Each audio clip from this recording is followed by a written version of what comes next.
Well, today, Kilroy goes off the shelf on Panzer. I decided to go back to the very beginning. The first war game I ever played, if you don't count Risk, was Panzer Blitz. The first war game I ever bought was this copy of Panzer Leader. Now, Panzer Blitz came out in 1970, and with it came a lot of innovations into the wargaming hobby. I go into some of these in my evolution of historical small unit tactical board games, which you can find on Board Game Geek under NAP 16.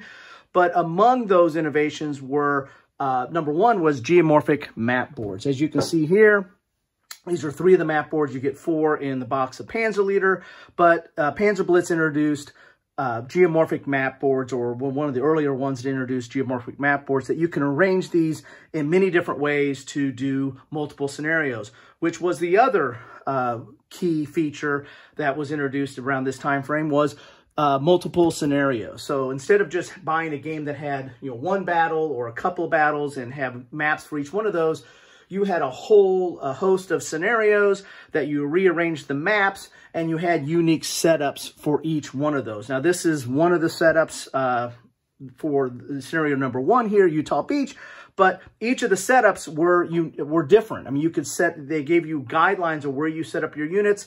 So this is not necessarily the setup for every game. And so that added a lot of replayability to each of the scenarios. And in Panzer Leader, you got 20 scenarios. In fact, you could follow this map here. This shows the regions of where the scenarios took place.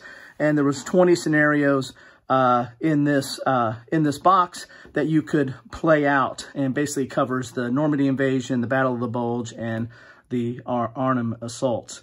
A third feature of games, or at least Panzer Blitz, Panzer Leader, that came out at this time, was a lot of information on the counters. You had your attack, your range, your defense, and your movement. They kind of called it the Z readout. And it was really interesting because you also had, silhouettes of the counters. They had like NATO symbols for the infantry, but for the vehicles, and especially the tanks, because, we all love tanks, you had the silhouette, and that added a little bit of flair to the game. In fact, that information printout, or that Z readout, is actually, translates to today as well. As you can see here, this is a World at War 85 counter for the M1 Abrams, and it has quite a lot of information on it, but that harkens back to the old Panzer Blitz, Panzer Leader system. Now, Panzer Blitz was not perfect.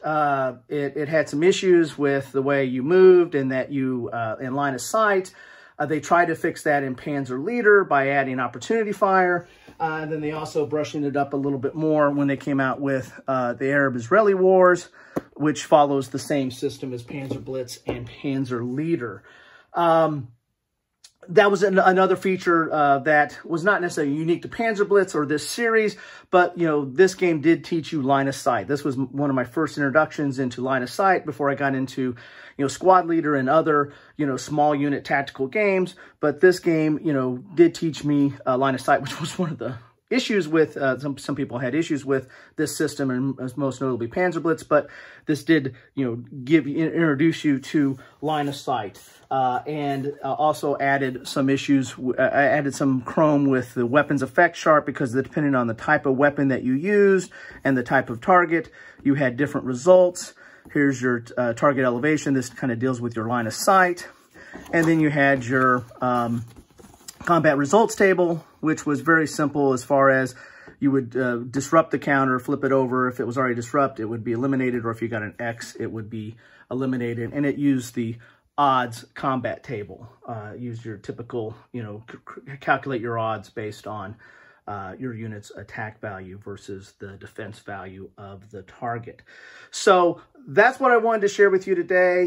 This is an oldie but a goodie, Panzer Leader, and that's why I decided to take off my shelf.